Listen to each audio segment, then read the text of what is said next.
Welcome back. Stasa23 here, back again with some knife therapy, and today I have the BRNLY SQD-2. You may recognize this design because CRKT did a collaboration with Lucas BRNLY to get the original Squid 1 production knife. This was a sprint run, and I liked the overall aesthetics of the Squid, but the materials and CRKT's quality control just left a lot to be desired, at least for me. He also did the CRKT sketch, another cool design, and this is about the size that I was hoping the Squid would be, and you can see that it's fairly similar, especially in that grip area, to the sketch, just a different overall blade shape. So let's get some specs out of the way. You have a total length of 7 inches, so it's in that smaller to medium size range for most people. You have a blade length of 2.875 inches, so it's going to be legal in a lot of areas, especially with 3 and under blade restriction laws. And you have a grip area from right here in the front of that choil to the back of 3.5 inches, and a pretty slim handle scale thickness of 0.41 inches, so it's going to carry nice in the pocket. You have a closed width of 1.125 inches and a blade stock thickness of 0.14 inches, and the behind the edge thickness on my particular knife ranges from about 23 thousandths from about here to here, and then when you get into that belly, it thickens up pretty bad, and it is around 34 thousandths, sharpened at 25 degrees per side. You can see how thick it is toward that tip. You get full thickness almost right there at the tip. This has been sharpened. I've sharpened it 3 times just to try to make sure I was getting the best edge I could on it. We'll talk about that more in just a second. I don't know if I mentioned the price tag on these. These were a premium knife, and they came in at $325 for this base model, what you see here. This one, you know, it seemed like it didn't do such a great job because they still have some available on Blade HQ site. So whenever I saw that there was a BRNLY, that BRNLY was putting out his own, you know, like to his custom, I guess, Squid 2 in nicer materials, I decided I want to check it out. I like the size, and you got titanium scales on this one, titanium hardware. I always like that blade shape. You got some nice stone washing there, titanium thumb studs, and this was the cheapest variation with the non-anode titanium hardware and thumb stud, and it's definitely a premium tier knife. Was it worth it? That's what we're going to try to get to here. You have everything pretty much the same as the CRKT Squid as far as design language, except it's a bigger version of it.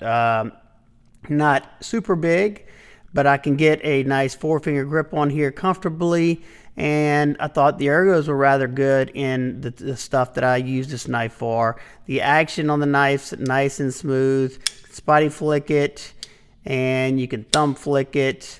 These were produced in Italy, not sure exactly where, but one of the Italian designers, and the Italians usually do a good job on their QC as far as, you know, how everything looks and the action, and this one is no different. I like the thumb studs. They're nice and comfortable. You do have some jimping up here that is functional.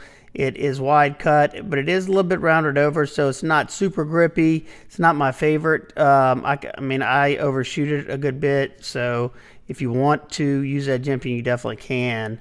It can be a little uncomfortable for non-gloved hands after prolonged cutting, but it wasn't the end of the world for me. Got the BRNLY logo here, and on this side you have the Squid 2 M390 blade steel, so it's rocking a premium blade steel made in Italy. Now, one other thing that I didn't love on the regular CRKT Squid is the thickness behind the edge. It's not the best slicer. Now, will it handle your EDC task? Yes, it will. But this one, it gets rather thick, especially up in the belly area. You can actually feel that thickness, pretty darn thick. And I resharpened this one twice because the first 2 times it didn't hold the best edge. Something that I've had problems with on some of the Italian-made knives. The third time I sharpened it up, it did perform nicely. It must have had some burnt edge on there that I've removed through sharpening, but I will show you this started after the first sharpening where I was coming into that plunge line. Now, all the way back here, that's more because I use a fixed angled system, but immediately I was into that plunge line. So the sharpening choil only looked nice for the actual, whenever they sharpened it themselves. I like the finishing on the titanium scales, nicely done.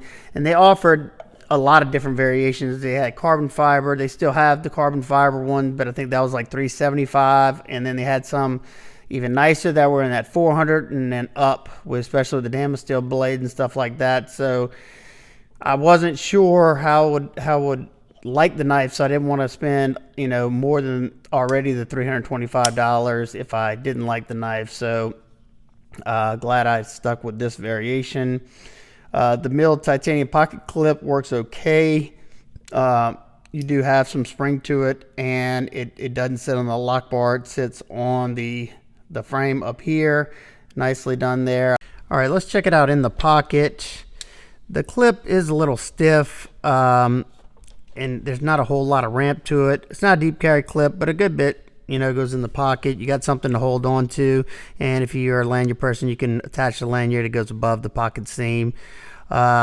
Easy to get in and out of the pocket because of what you have to hold on to, but as you can see, these aren't my favorite design clips. They look good, but they don't always function the best. Now, this one does have that little cutout to make it have a little bit more spring, so it's not as bad as some of them are.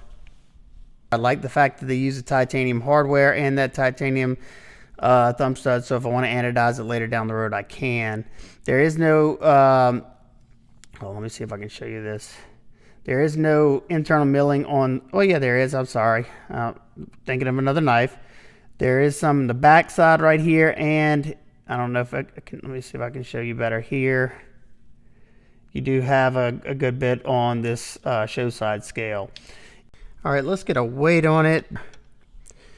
3.74 ounces. That's still perfectly fine for me. If you count your ounces, then this might not be the knife for you. Easy access to that lock bar because it does sit. This cutout goes a little bit below the actual lock face. And they also have a nice softened spot right there to get your thumb, so it's nice and comfortable. Your lockup is sitting at around 40%. No side to side, no up and down, so it's a nice solid lockup at this time. You have a large lanyard hole for the lanyard people that looks just like the CRKT version. Titanium back spacer, pretty much flow through construction. You do have a now this is something that kind of looks funny. Is you got a ginormous lock interface. Like, look how far these two screws are. Usually they're pretty close, but it's not hurting anything, just something that I noticed.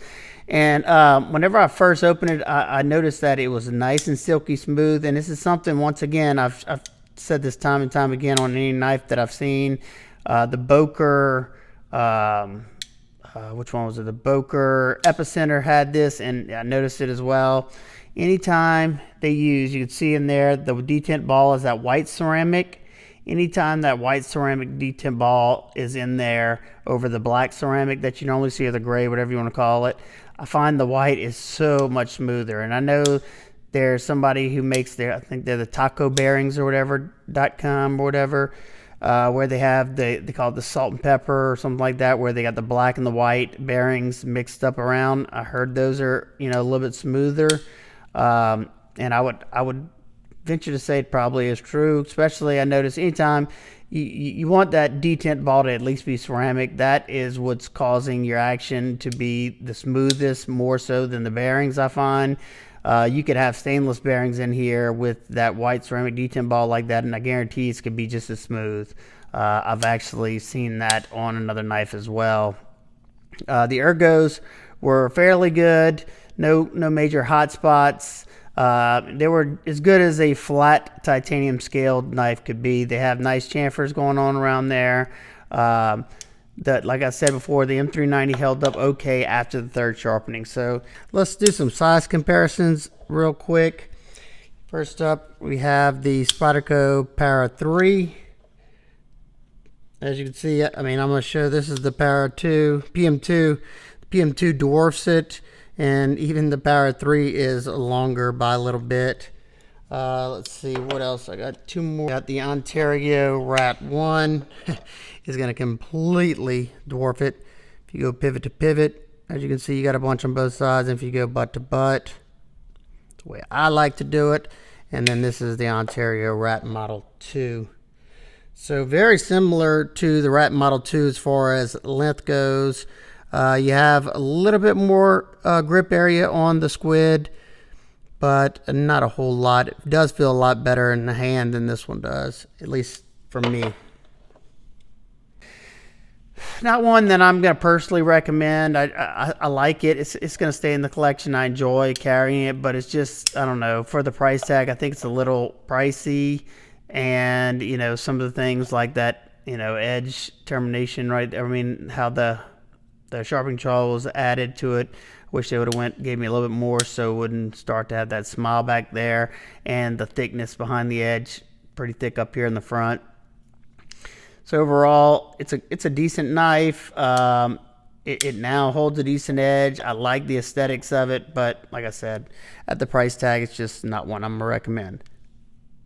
Alrighty, I hope y'all enjoyed the video. If you have any questions, comments, concerns, please leave them down below. I hope everybody's having an absolute amazing day, and I will see y'all on the next one. Peace.